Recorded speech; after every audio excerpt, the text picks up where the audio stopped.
तो चलिए आज हम नाइन्थ क्लास की फिज़िक्स में चैप्टर 8 जो हमारा है मोशन, उसकी एक्सरसाइज के क्वेश्चंस सॉल्व करते हैं। पहला क्वेश्चन जो एक्सरसाइज का है उसकी स्टेटमेंट आपके सामने फ़ोन पर है। An athlete completes one rotation या one round of a circular track of diameter 200 metre in 40 seconds. मतलब क्या है कहने का कि एक खिलाड़ी जो है वो सर्कुलर ट्रैक का एक चक्कर 40 सेकंड में पूरा करता है और उस सर्कुलर ट्रैक का डायामीटर 200 मीटर है। तो मान लीजिए जैसे कि आपके सामने ये डायग्राम है, ये एक सर्कल है, तो आप इसको सर्कुलर ट्रैक मान लीजिए जिस पर खिलाड़ी जो है वो दौड़ रहा है, और इस सर्कुलर ट्रैक का डायामीटर 200 मीटर है।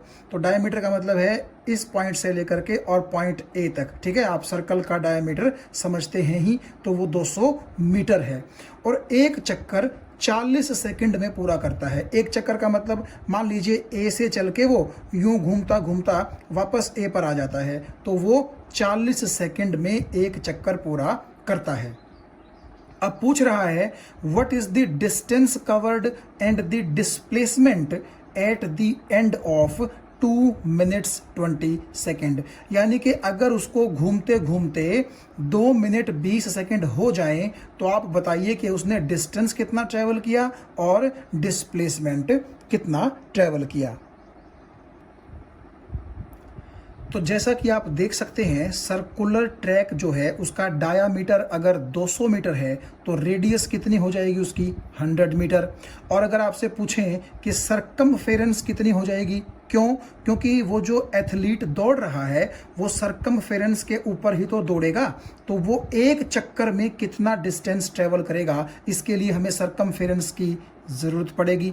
तो सरकमफेरेंस का फॉर्मूला होता है 2 पाई आर।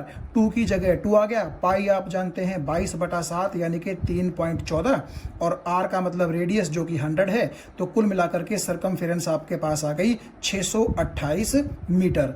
अब देखिए इसका मतलब ये हुआ कि सरकमफेरेंस अगर 628 मीटर है तो अगर वो एथलीट एक चक्कर पूरा करता है तो बेसिकली 628 मीटर का डिस्टेंस वो क्या करता है, एक चक्कर में कंप्लीट करता है। लेकिन हमसे ये पूछा गया है कि 2 मिनट और 20 सेकेंड्स के बाद उसने कितना डिस्टेंस ट्रेवल किया। तो आप एक चीज देखिए, एक चक्कर के अंदर जो वो टाइम लेता है वो लेता है 40 सेकंड, ये बात सही है। और हमने डिस्टेंस बताना है 2 मिनट 20 सेकंड यानी कि 140 सेकंड के बाद का। तो अब आप देखिएगा ये जो चीज़ मैंने नीचे लिखी है, ऊपर वाली चीज़ को आप यूं लिख सकते हैं कि 40 सेकंड में कितने चक्कर पूरे करता है वो एथलीट, एक चक्कर। तो मैंने वही लिखा, इन 40 सेकेंड्स एथलीट कंप्लीट्स 1 रोटेशन या 1 चक्कर या 1 राउंड, किसी भी तरह आप बोल लीजिए। तो एक सेकंड में कितने रोटेशंस यानी कि कितने चक्कर पूरे करेगा, तो 1/40 राउंड आ गया। तो 140 सेकंड में, ठीक है ना, क्योंकि हमने तो 2 मिनट और 20 सेकंड के बाद का जो है, जो सिनेरियो है वो बताना है। तो इसका मतलब है कि 140 सेकंड के बाद वो कितने चक्कर पूरे करेगा। तो जब आप इसको सॉल्व करेंगे तो वो आ जाएगा 3.5 राउंड यानी कि 3.5 राउंड। देखिए एक बार फिर से सुनिएगा, हमसे ये कहा गया है कि एक चक्कर में वो 40 सेकंड लेता है, ठीक है। तो 2 मिनट और 20 सेकंड को जब आप सेकंड में कन्वर्ट करेंगे तो वो 140 सेकंड हो जाएंगे। तो देखिए 40 सेकंड में अगर वो एक चक्कर पूरा करता है तो हमने इस मैथमेटिक्स से निकाला कि 140 सेकंड के बाद वो 3.5 चक्कर काट चुका होगा। इसका मतलब क्या है कि ए से चल करके ए पर वापस आएगा एक चक्कर, फिर दूसरी बार वापस आएगा 2 चक्कर, फिर तीसरी बार वापस आएगा तो 3 चक्कर कंप्लीट हो गए।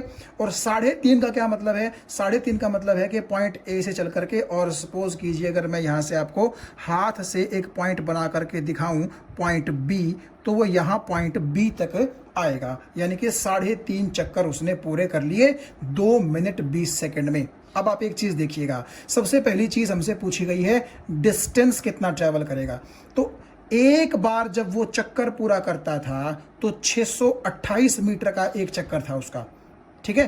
तो एक राउंड में 628 मीटर वो ट्रेवल करता है। तो 3.5 राउंड में कितना डिस्टेंस ट्रेवल करेगा, तो वो आप यहाँ मैथ कर लेंगे तो आपके पास आंसर आ जाएगा 2198 मीटर, यानी कि लगभग 2200 मीटर का डिस्टेंस वो क्या करेगा, ट्रेवल करेगा। ये बात आपको समझ में आ गई होगी। उसके बाद अब पूछा गया है डिस्प्लेसमेंट कितना होगा। देखिए वो जब ए से चला था तो 3 चक्कर तो उसने पूरे कर दिए, तो 3 चक्कर के बाद तो वो ए पर ही आएगा, लेकिन जो लास्ट का आधा चक्कर बच गया उसके बाद तो वो पॉइंट बी पर ही आएगा ना। तो आप देखिए इनिशियल पोजीशन उसकी ए थी और फाइनली 3.5 चक्कर के बाद वो कहाँ है, बी पर। तो डिस्प्लेसमेंट का क्या मतलब होता है, इनिशियल पोजीशन और फाइनल पोजीशन के बीच का शॉर्टेस्ट या फिर स्ट्रेट लाइन डिस्टेंस। तो ए से बी का जो स्ट्रेट लाइन डिस्टेंस है आप समझ गए होंगे, ये डायमीटर ही तो है, ठीक है। तो कितना आ जाएगा, 200 मीटर। भाई देखिए ना, यहां से यहां भी 100 मीटर, यहां से यहां भी 100 मीटर, 2 रेडियस हो गई, तो डायमीटर मान लीजिए आप। तो क्योंकि डायमीटर 200 मीटर था, इसका मतलब डिस्प्लेसमेंट कितना होगा, 200 मीटर। तो कुल मिलाकर के मुझे लगता है ये न्यूमेरिकल आपको आराम से समझ में आ गया होगा कि 3.5 चक्कर जो थे उसने पूरे कर लिए थे 2 मिनट 20 सेकंड के बाद, ठीक है। और 3.5 चक्कर में उसने डिस्टेंस तो इतना ट्रेवल किया और डिस्प्लेसमेंट उसका इतना हो गया। तो चलते हैं क्वेश्चन नंबर 2 की तरफ। क्वेश्चन नंबर 2 में बोला गया है कि जोसेफ जॉग करता है, जॉग का मतलब धीरे धीरे भागता है, from end A to the end B of a straight 300 metre rod in 2 minutes 30 seconds. मान लीजिए ये एक रॉड है, एक सड़क है जिसका ये एंड ए है और ये एंड बी है। एंड ए से लेकर के एंड बी 300 मीटर की दूरी पर है और जोसेफ को एंड ए से एंड बी तक धीरे धीरे भाग कर जाने में बोल रहा है कि 2 मिनट 30 सेकेंड्स यानी कि 150 सेकेंड्स लगते हैं। यहां तक बात समझ में आ गई। उसके बाद बोल रहा है then turns around and jogs 100 metre back, यानी कि जब वो भागते भागते ए से बी पहुंच गया था, फिर वो यू टर्न लेता है और यू टर्न लेने के बाद 100 मीटर तक दौड़ता है जब तक पॉइंट सी नहीं आ जाता। तो मान लीजिए बी से वो दौड़ता दौड़ता दौड़ता दौड़ता पॉइंट सी पर पहुंच गया और बी से सी के बीच का डिस्टेंस कितना दे रखा है, 100 मीटर इन अनदर 1 मिनट, यानी कि बी से सी उसको 1 मिनट यानी कि 60 सेकेंड्स लगते हैं। ये चीज आपको समझ में आ गई होगी, ठीक है। बेसिकली बात क्या है कि 300 मीटर का जो रोड है तो ए से बी जाने में तो उसको लगते हैं 150 सेकेंड। फिर जब वो टर्न लेकर के बी से सी तक और 100 मीटर चलता है तो सिर्फ इस 100 मीटर में उसको 60 सेकेंड्स और लगते हैं। अब पूछ रहा है what are the Joseph's average speed and average velocities from A to B and from A to C. तो देखिए हम सबसे पहले क्या करेंगे, सबसे पहले हम ए से लेकर के बी तक का जो ट्रिप है उसकी बात करते हैं। सिर्फ ए से बी पर आप ध्यान दीजिएगा, सी का कॉन्सेप्ट बीच में से निकाल दीजिए। जैसा कि हम पहले पढ़ चुके हैं, एवरेज स्पीड का फॉर्मूला क्या होता है, total distance divide by total time, और एवरेज वेलोसिटी का फॉर्मूला क्या होता है, total displacement bye total time. तो अब हम इन फॉर्मूलों की हेल्प से ये क्वेश्चंस जो है वो सॉल्व करेंगे। तो देखिएगा एवरेज स्पीड की बात मैं सबसे पहले करता हूं। तो एवरेज स्पीड का मतलब है ए से लेकर के बी तक की सिचुएशन पे हमने ये चीज बतानी है। देखिए ए से लेकर के जब वो बी तक जा रहा था, कौन, जोसेफ, तो उसने 300 मीटर का डिस्टेंस ट्रेवल किया। तो टोटल डिस्टेंस की जगह क्या आ गया, 300 मीटर। और इस 300 मीटर को चलने में उसको 150 सेकंड लगे थे, 2 मिनट 30 सेकंड। तो आपने इसको 150 सेकंड को नीचे लिख दिया। तो जब आप मीटर पर सेकंड में जो एवरेज स्पीड निकालेंगे तो वो आ जाएगी 2 मीटर पर सेकंड। आसान है। अब हम बात करते हैं एवरेज वेलोसिटी की। तो वेलोसिटी में डिस्टेंस की जगह सिर्फ क्या आ जाता है, डिस्प्लेसमेंट। लेकिन आप जानते हैं स्ट्रेट रॉड पर, स्ट्रेट लाइन पे जो डिस्टेंस होगा वही डिस्प्लेसमेंट होगी, क्योंकि जोसेफ शुरू में ए पर था और बाद में बी पर है। तो दोनों के बीच का जो शॉर्टेस्ट डिस्टेंस है, स्ट्रेट लाइन डिस्टेंस है, वो भी कितना है, 300 मीटर। तो टोटल डिस्प्लेसमेंट की जगह भी कितना आ जाएगा, 300 मीटर, और टोटल टाइम की जगह कितना आ जाएगा, वही 150 सेकेंड। तो आपका एवरेज वेलोसिटी भी कितना आ जाएगा, 2 मीटर पर सेकेंड। तो एवरेज स्पीड भी इतनी है और और एवरेज वेलोसिटी भी इतनी है। अब आगे आप देखिएगा क्वेश्चन के अकॉर्डिंग दूसरा पार्ट है फ्रॉम ए टू सी। अब मैं इस फोन को थोड़ा सा एक तरफ रख देता हूं। ए टू सी का सिनेरियो अब आप ध्यान से देखिएगा। अब देखिए, जब वो ए से सी जाता है तो हमें एवरेज स्पीड भी बतानी है और एवरेज वेलोसिटी भी बतानी है। तो सबसे पहले एवरेज स्पीड की बात करते हैं, वही total distance by total time. तो देखिए, ए से सी वो कैसे गया, पहले तो ए से बी गया 300 मीटर और फिर बी से सी आया 100 मीटर। तो टोटल ए से लेकर के सी तक उसने डिस्टेंस कितना ट्रेवल किया, 300 प्लस 100 यानी कि 400 मीटर। ये चीज़ आपको समझ में आ गई होगी। और ए से बी उसने लिए थे 150 सेकेंड, लेकिन बी से सी वो 60 सेकेंड यानी कि 1 मिनट और लेता है। तो टोटल ए से सी पहुंचने में उसको वक्त कितना लगा, 150 प्लस 60 यानी कि 210 सेकेंड। ये चीज समझ में आ गई होगी आपको।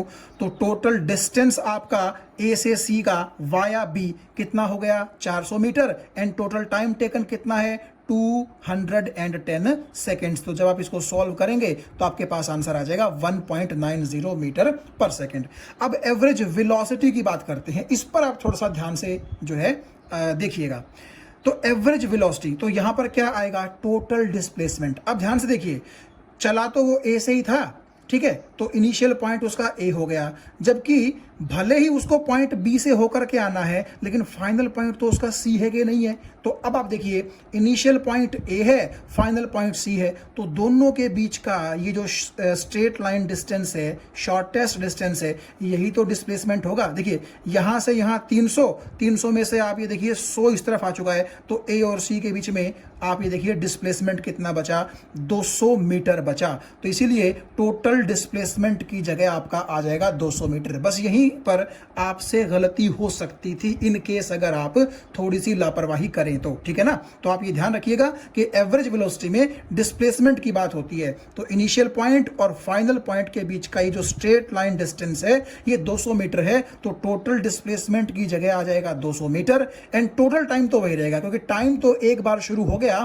तो वो क्या है, बढ़ता रहेगा। तो आप देखिए, जब वो ए से चला था और फिर वो जब सी पर पहुंचा तो टोटल टाइम तो ए से बी प्लस बी से सी यानी कि 150 प्लस 60 कितना, 210 सेकेंड ही आएगा। और जब आप एवरेज वेलोसिटी निकालेंगे तो उसकी एवरेज वेलोसिटी आएगी 0.95 मीटर पर सेकेंड।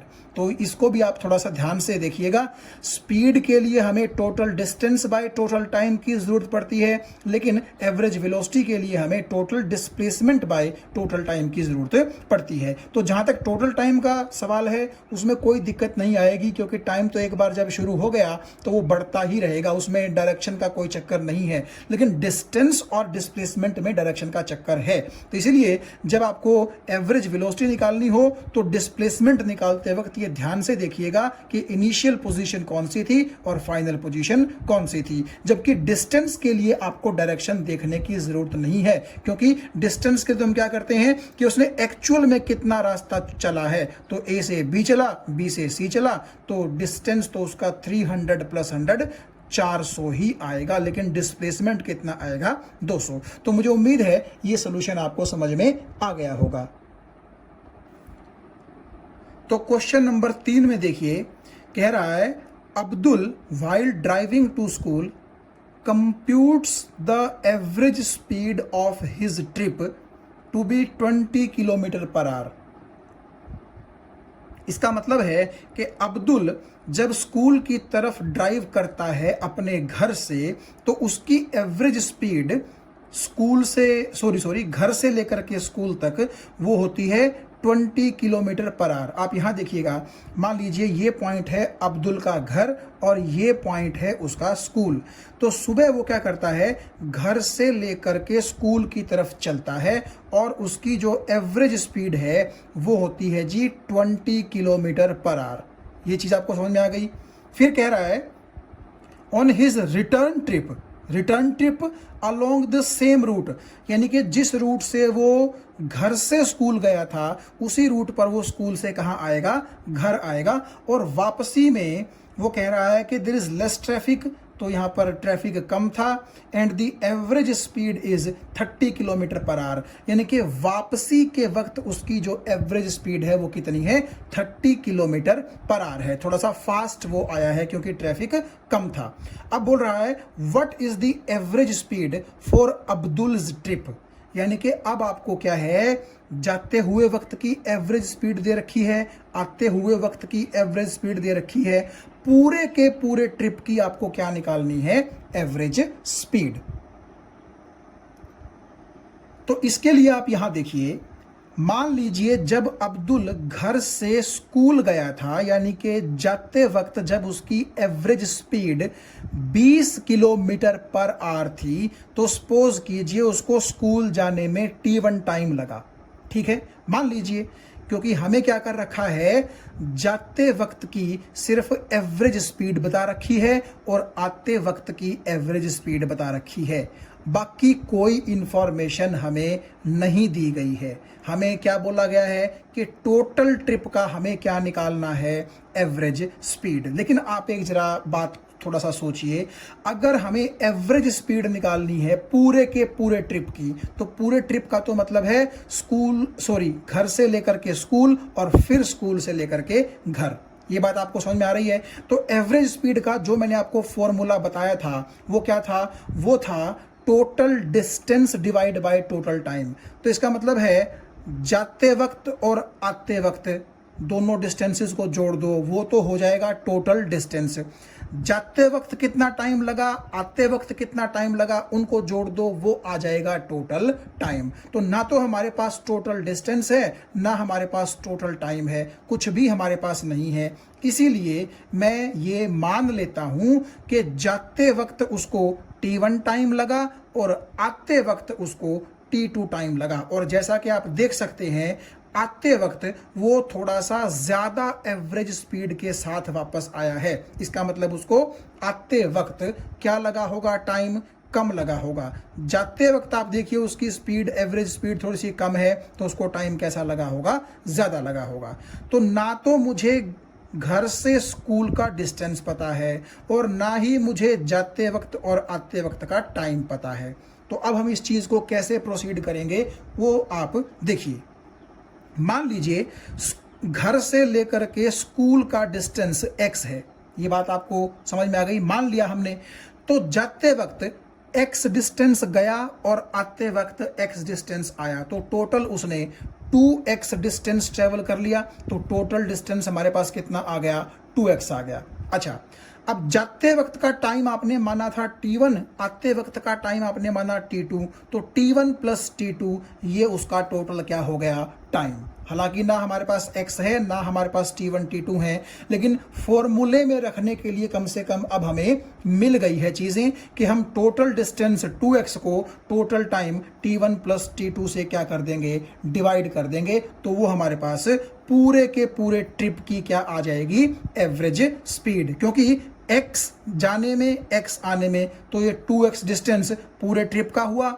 T1 जाने में और T2 टाइम आने में, तो ये T1 plus T2 total trip का टाइम हो गया। तो total distance by total time, ये हमारे पास क्या आ गया, average speed for the whole trip. अब देखिए 2x की जगह 2x लिख लीजिए, T1 T2 हम निकाल लेते हैं। कैसे निकाल लेंगे, देखिए T1 क्या है, T1 है जाते वक्त का टाइम। ये बात आपको समझ में आ गई। और हमें एक चीज पता है कि स्पीड का जो फॉर्मूला है वो होता है डिस्टेंस अपॉन टाइम। आप ये चीज जानते हैं, स्पीड या वेलोसिटी जो होती है वो होती है डिस्टेंस या डिस्प्लेसमेंट अपॉन टाइम। तो एक चीज देखिए आप, टाइम किसके बराबर आ जाएगा, यहां से टाइम आ जाएगा डिस्टेंस या डिस्प्लेसमेंट को आप v से, यानी कि स्पीड या वेलोसिटी से क्या कर दीजिए, डिवाइड कर दीजिए। और तो क्योंकि यहां तो बात जो है स्पीड की हो रही है, ये भी एवरेज स्पीड थी, ये भी एवरेज स्पीड थी, तो इसको आप डिस्टेंस समझिए और इसको आप क्या समझिए, स्पीड समझिए। तो T1 का मतलब है जाते वक्त कितना टाइम लगा, तो उसका क्या मतलब होगा, जाते वक्त का डिस्टेंस डिवाइड बाय जाते वक्त की स्पीड। तो जाते वक्त का डिस्टेंस कितना था, यहां से यहां x था, ठीक है। और आप देखिए जाते वक्त वेलोसिटी कितनी थी उसके पास, 20। जाते वक्त डिस्टेंस कितना था, x, हाँ, और ये जो है आपकी स्पीड कितनी थी 20, तो देखिए x अपॉन 20, ये चीज़ आपको समझ में आ गई होगी। x का क्या मतलब है, जाते वक्त का डिस्टेंस, और 20 का क्या मतलब है, जाते वक्त की स्पीड। तो जब आप डिस्टेंस को यानी कि x को स्पीड से यानी कि 20 से भाग कर देंगे तो आपके पास क्या आ जाएगा, t1। तो t1 की वैल्यू x अपॉन 20 हो गई। सिमिलरली अब तो आप समझ गए होंगे, आते वक्त डिस्टेंस तो x ही रहेगा, तो डिस्टेंस तो x ही है, लेकिन आते वक्त जो एवरेज स्पीड थी वो 30 थी, तो इसीलिए v की जगह कितना आ गया 30, तो ये x बाय 30 आपका किसके बराबर आ गया, t2 के बराबर आ गया।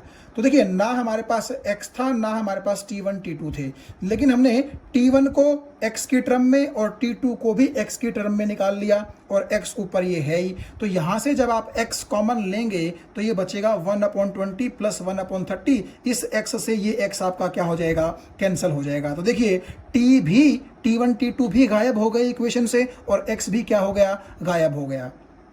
तो जब आप इस मैथमेटिक्स को सॉल्व करेंगे तो आपके पास आंसर आ जाएगा 24 किलोमीटर पर आवर, यानी कि पूरे के पूरे ट्रिप की उसकी जो एवरेज स्पीड होगी वो होगी 24 किलोमीटर पर आवर। तो मुझे उम्मीद है ये चीज़ आपको समझ में आ गई होगी। तो आप एक चीज़ ध्यान से देखिएगा, हमें डिस्टेंस नहीं मालूम था घर से स्कूल का, तो हमने मान लिया x, तो x जाने में x आने में टोटल डिस्टेंस 2x, t1 जाने में t2 आने में total time t1 plus t2, तो टोटल डिस्टेंस को टोटल टाइम से हमने डिवाइड कर दिया, 2x को 2x रखा, बस t1 t2 को हमने x और ये जो हमें दो एवरेज स्पीड दे रखी थी इनकी टर्म्स में लिख लिया, और हमारे पास आंसर आ गया 24 किलोमीटर पर आवर। तो अब चलते हैं चौथे क्वेश्चन की तरफ, जिसमें लिखा गया है कि एक मोटर बोट है जो स्टार्ट लेती है रेस्ट से, यानी कि आप समझ गए होंगे रेस्ट का मतलब कि उसकी इनिशियल स्पीड या वेलोसिटी कितनी होगी, 0 होगी, और वो मोटर बोट जब रेस्ट पर थी वहां से उसने स्टार्ट ली, and on a lake, lake का मतलब एक जो नदी है, झील है, उसके अंदर है वो motor boat, accelerates in a straight line at a constant rate of 3 metre per second square. देखिए मीटर पर सेकेंड स्क्वायर में कौन होता है, एक्सेलरेशन।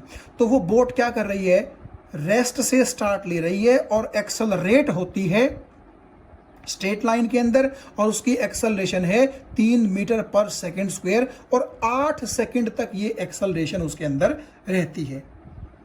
तो पूछ रहा है how far does the boat travel during this time. मान लीजिए बोट यहाँ थी, शुरू में सपोज कीजिए यहाँ पर थी, फिर जब वो बोट आपकी स्टार्ट हुई और एक्सेलरेट हुई तो 8 सेकंड तक चल करके सपोज कीजिए यहाँ आ गई, 8 सेकंड के बाद मान लीजिए, तो आपको इन दोनों पॉइंट्स के बीच का डिस्टेंस बताना है कि कितना होगा, यानी कि स्ट्रेट लाइन में तो हम डिस्टेंस और डिस्प्लेसमेंट अगर देखें दोनों ही क्या होंगे, बराबर होंगे। तो हमें यहाँ पर क्या क्या दिया गया है वो देखिएगा, इनिशियल स्पीड दी गई है, एक्सेलरेशन दी गई है, टाइम दिया गया है, और पूछा है हमसे हाउ फार का मतलब डिस्टेंस या डिस्प्लेसमेंट हमसे पूछा गया है, यानी कि एस से हम जो रिप्रेजेंट करते थे डिस्टेंस या डिस्प्लेसमेंट वो पूछा गया है। तो आप ये देखिएगा, ये इक्वेशन जो होती है s is equal to u t plus half a t square, ये हम लगा करके हमारा आंसर निकाल सकते हैं। यू का मतलब इनिशियल स्पीड जो कि 0 है, टी का मतलब कितने टाइम तक आपने उसके अंदर एक्सेलरेशन देखी है, तो वो है 8 सेकेंड, तो 0 × 8 तो 0 ही हो जाएगा, प्लस हाफ का हाफ, एक्सेलरेशन कितनी है वो 3 है, तो रख दीजिए 3, और टी स्क्वायर का मतलब क्या है, टाइम आपका 8 था तो 8 का स्क्वायर 64 हो जाएगा, तो आंसर आपका कितना आ जाएगा 96 मीटर। यानी कि यहाँ जब वो रेस्ट पर थी और फिर जब वो चलते चलते एक्सेलरेट होकर के यहाँ पर पहुंची 8 सेकेंड के बाद, तो उसने 96 मीटर का डिस्टेंस क्या कर रखा है, ट्रेवल कर रखा है। 5वें क्वेश्चन में ये कह रहा है a driver of a car travelling at 52 kilometre per hour applies the brakes and accelerates uniformly in the opposite direction. देखिए ये कह रहा है कि एक कार जो थी वो 52 किलोमीटर पर आवर की स्पीड पर चल रही थी, ड्राइवर ने ब्रेक लगा दिए। तो अब आप खुद सोचिए कि अगर ब्रेक लगेंगे तो स्पीड इसकी क्या होगी, धीरे धीरे कम ही तो होगी। ठीक है, तो एक्सेलरेट इन अपोजिट डायरेक्शन का मतलब क्या होता है, रिटार्डेशन ही होता है, क्योंकि एक्सेलरेशन का उल्टा कौन होगा, अपोजिट डायरेक्शन में रिटार्डेशन ही तो होगा। और रिटार्डेशन का मतलब क्या होता है कि धीरे धीरे उसकी स्पीड जो है वो क्या हो रही है, कम हो रही है। तो इस पूरी की पूरी जो ये दो लाइनें हैं आपकी ऊपर नीचे की, इनका मतलब बनता है कि 52 किलोमीटर पर आवर पर मूव करती हुई गाड़ी को ब्रेक लगाया गया है और वो गाड़ी अब धीरे धीरे अपनी स्पीड कम कर रही है। The car stops in 5 second, 5 second के बाद वो रुक जाती है, यानी कि उसकी स्पीड 0 हो जाती है। Another driver going at 3 kilometre per our in another car applies his brakes slowly and stops in 10 second. ये तो पहली कार की बात थी ऊपर। तो अब ये दूसरी कार की बात है और यहां पर बोला गया है कि एक दूसरा ड्राइवर भी है जिसकी कार 3 किलोमीटर पर आवर की स्पीड पर चल रही थी और उसने भी स्लोली ब्रेक्स लगाए और उसकी कार को रुकने में 10 सेकेंड लगे।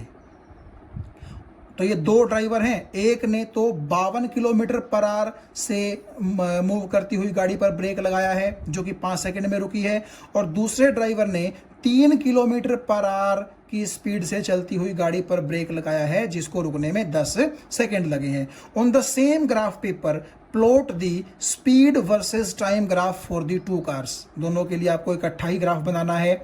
विच of the two cars travelled faster after, sorry मैं गलत बोल गया, which of the two cars travelled farther after the brakes were applied, यानी कि ब्रेक लगाने के बाद कौन सी कार ने ज्यादा डिस्टेंस ट्रेवल किया है। देखिए ब्रेक तो दोनों कारों पर लगाए गए हैं और नेचुरली दोनों कारें स्टॉप भी होती हैं। आप देखिएगा ये पहली कार भी स्टॉप होती है और दूसरी कार भी क्या होती है, स्टॉप होती है। लेकिन ब्रेक एक पर थोड़े से ज़्यादा लगा दिए गए हैं क्योंकि वो 5 सेकंड में जो थी रेस्ट पर आ गई, और एक पर ब्रेक थोड़े से स्लो लगाए गए हैं, उसको थोड़ा ज़्यादा टाइम लग गया रेस्ट में आने में।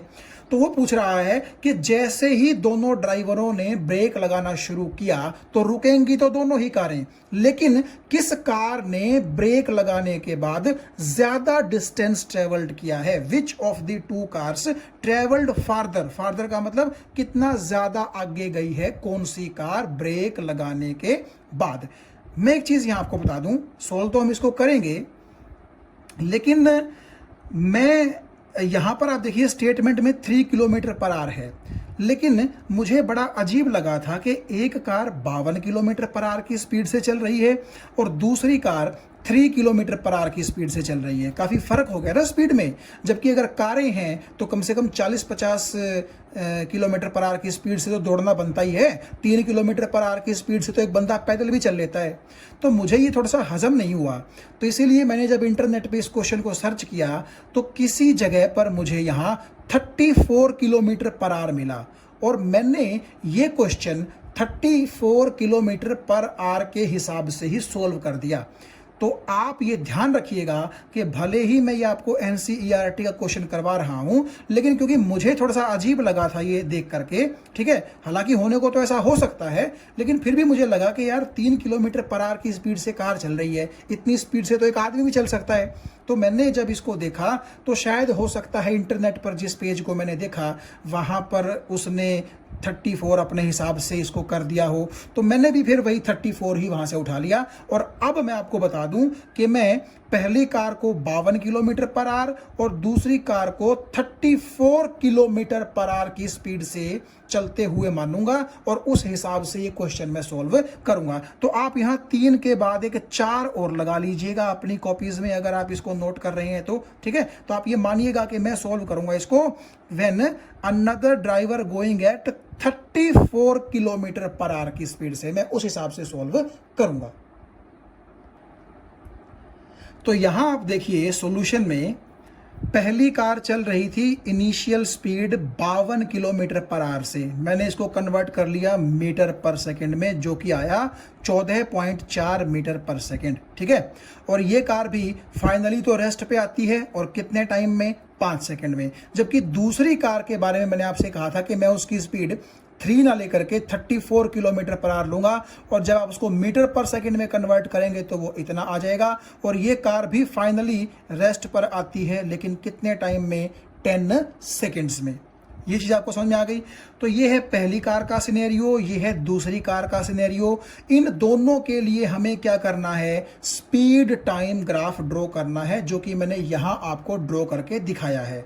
वैसे आप ऐसा कीजिएगा, एक ग्राफ पेपर लीजिएगा और उस ग्राफ पेपर पर ये ग्राफ आप ड्रॉ कीजिएगा। तो मैंने क्या किया है, आप ध्यान से देखिएगा।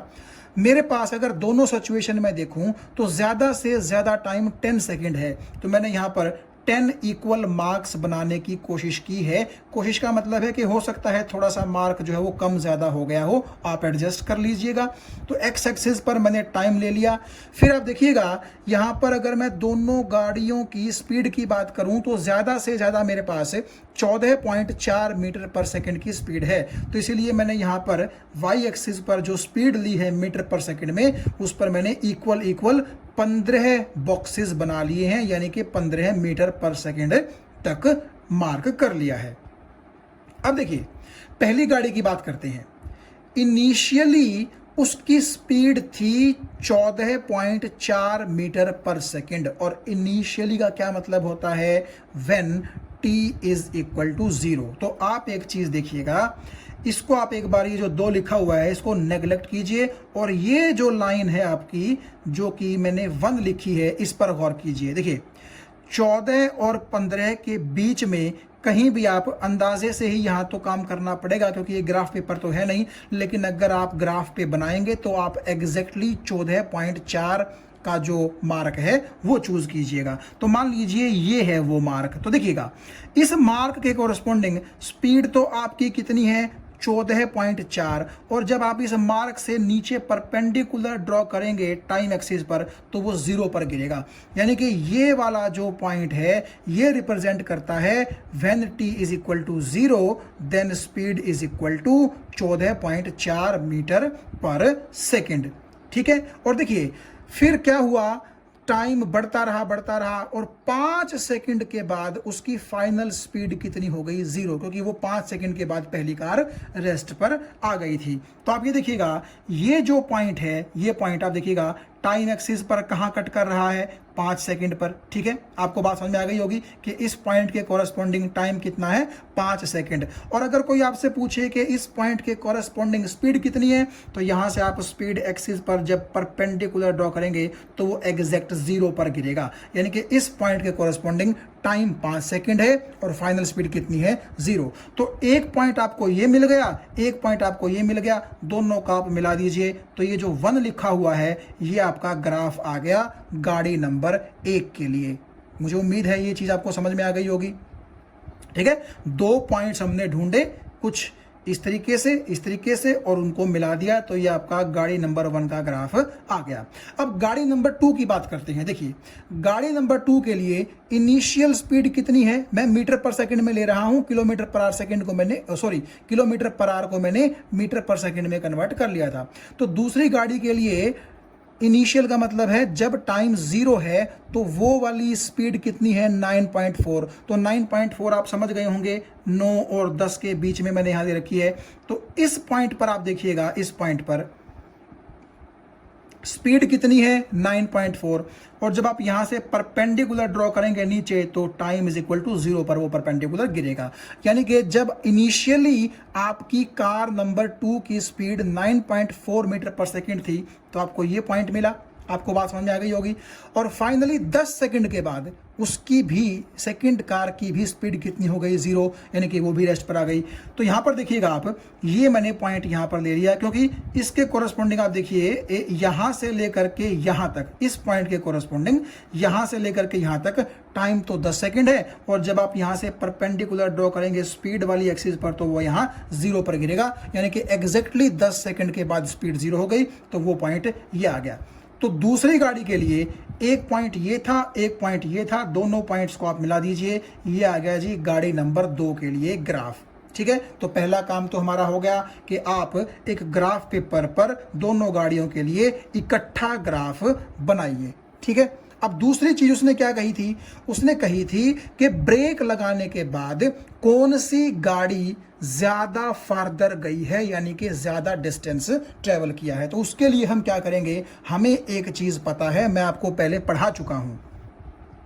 स्पीड टाइम जो ग्राफ होता है, उस ग्राफ में ग्राफ के नीचे का अगर आप एरिया निकाल लें तो आपको डिस्टेंस ट्रेवल्ड देता है। तो देखिएगा, ये चीज मैं आपको बता चुका हूं, आप ध्यान से इसको याद कीजिएगा। तो हमने निकालना है डिस्टेंस ट्रेवल्ड बाय कार 1। तो कार 1 के लिए ग्राफ ये वाला है ना, ये वाला ग्राफ जो है आपका, ठीक है।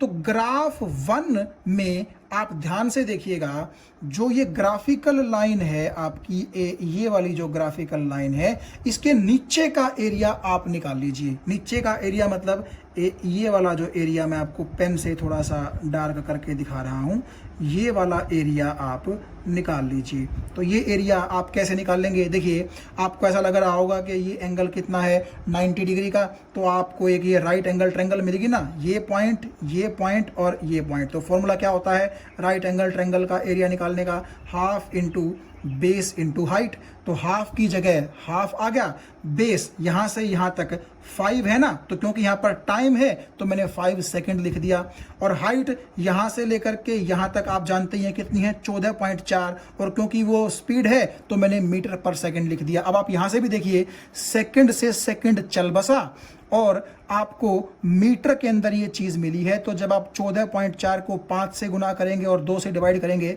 तो इतना आपके पास आंसर आ जाएगा 36 मीटर।